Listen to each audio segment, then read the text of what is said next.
Pada kesempatan kali ini, admin akan membahas sebuah anime bernama Made in Abyss. Mungkin anime ini tidak terkenal seperti Attack on Titan, Naruto, Boruto, Boku no Hero, dan lain sebagainya. Tetapi kali ini admin akan mereview anime Made in Abyss karena serial ini memiliki jalan cerita yang sangat menarik. Tetapi sebelum lanjut, mari dukung dan bantu channel ini dengan like dan subscribe agar tidak ketinggalan info berikutnya. Oke, sekarang kita akan langsung masuk ke pembahasannya. Pertama-tama, Made in Abyss diciptakan oleh seorang mangaka yang bernama Akihito Tsukushi atau dengan nama asli Shigeya Suzuki yang merilis manganya pada tahun 2012 di web Komikama. Selain Made in Abyss, Akihito juga membuat manga lain yaitu Star String Yori.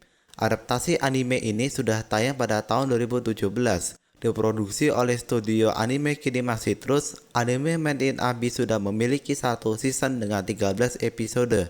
Season kedua dari Made in Abyss akan keluar perdana pada tahun Oktober 2022 nanti. Tetapi untuk trailernya sudah keluar di YouTube yang dikeluarkan oleh channel Anime US dari tanggal 21 November 2021 kemarin. Untuk linknya akan saya taruh bagian atas ya.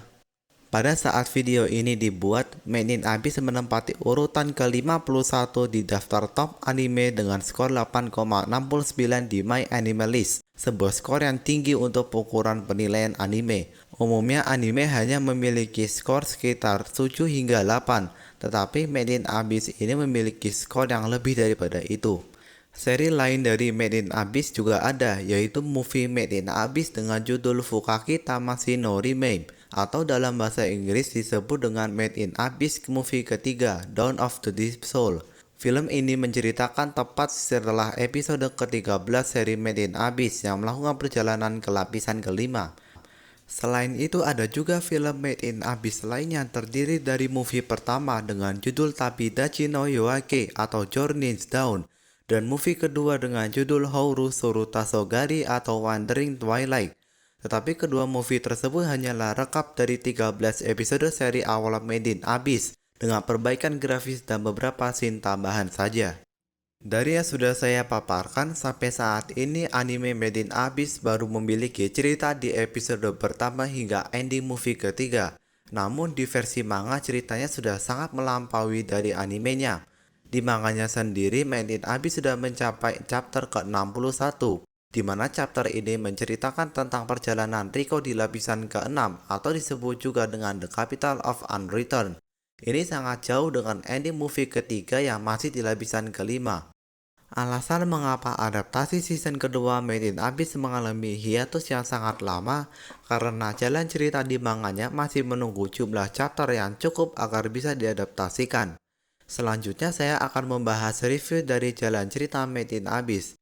Dari awal saya menonton episode pertama seri ini, Made in Abyss terlihat seperti menceritakan seorang anak kecil dan temannya yang menjelajahi sebuah alam liar misterius. Kemudian juga pada awal cerita Made in Abyss ini kita akan disuguhkan dengan visualisasi anime yang sangat jernih dan pemandangan alam yang sangat indah. Selain itu keunikan dari Made in Abyss ini adalah penggambaran karakternya yang terlihat chubby, berbeda dengan karakter anime pada umumnya. Namun jika kita mengikuti jalan cerita Made in Abyss ini dari episode kelima, kita semua akan dikejutkan dengan sisi gelap dan horor di kedalaman Abyss. Di episode itu terlihat Riko sangat ketakutan setelah mengetahui kebenaran eksistensinya.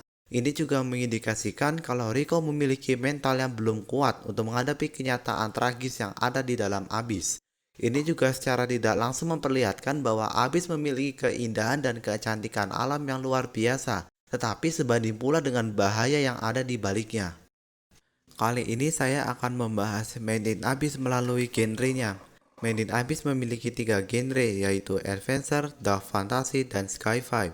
Kepopuleran Made in Abyss sangat dipengaruhi oleh atmosfer petualangan Riko dan karakter pendampingnya yaitu Rake. Bayangkan saja seorang anak kecil berusia 12 tahun dengan pemikiran yang tidak sehat nekat menjelajahi lubang Abyss dengan penuh mara bahaya, bahkan sering membunuh penjelajah berpengalaman sekalipun hanya karena surat ibunya Liza yang ada di bawah Abyss. Bersama dengan Ray, keduanya telah melewati rintangan dan kejadian berbahaya yang ada di dalam Abyss. Hal ini dapat dilakukan karena kerjasama mereka dalam saling menutupi kekurangannya satu sama lain. Ketika mereka berdua terpojokkan oleh situasi genting, muncullah karakter lain bernama Nanachi yang akhirnya berhasil membuat Riko dan Rei keluar dari situasi tersebut. Atas bujukan mereka, akhirnya Nanachi pun ikut dengan Riko dan Rei menuju dasar abyss bersama.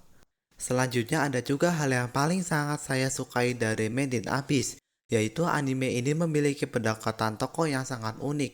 Jika kita melihat anime lain seperti Boku no Hero dan Kimetsu no Yaiba, keduanya memiliki pendekatan seorang MC yang lemah menjadi MC yang kuat dengan kerja keras mereka dan juga dukungan teman-temannya.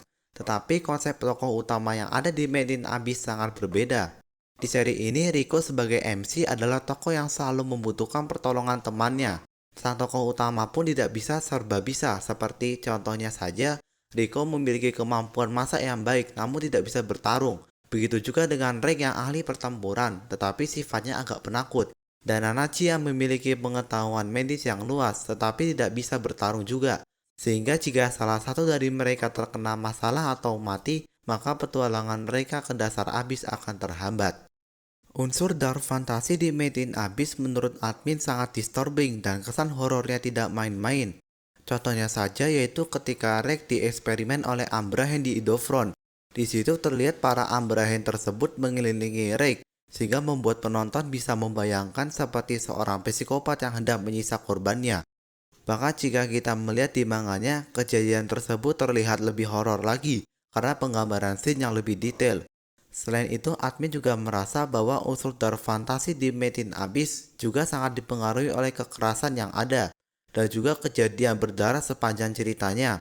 Hal ini dibuktikan ketika Riko terkena kutukan lapisan keempat saat dibawa naik oleh Reg, yang kejadiannya sangat tidak pantas untuk ditonton anak-anak, dan juga scene sahabat Nanachi yang bernama Mitty yang tubuhnya hancur menjadi mindless Narehate karena kutukan lapisan ke-6.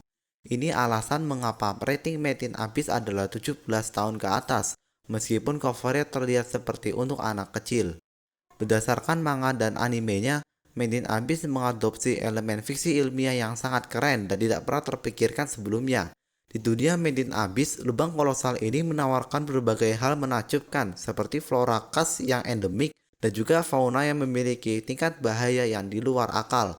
Meskipun kemajuan teknologi umat manusia kala itu sangat terbatas, tetapi artefak di dalam Abyss menjadi incaran para penjelajah karena kemampuannya bisa meningkatkan kemajuan militer dan teknologi yang mereka miliki. Terakhir, alasan kenapa Made in Abyss ini memiliki rating yang sangat tinggi karena nilai jualnya dari soundtrack yang sangat indah dan enak didengar, seperti Hanazeve Karadina dan Transcendence. Admin juga sangat merekomendasikan kepada kalian untuk mendengarnya lewat headset.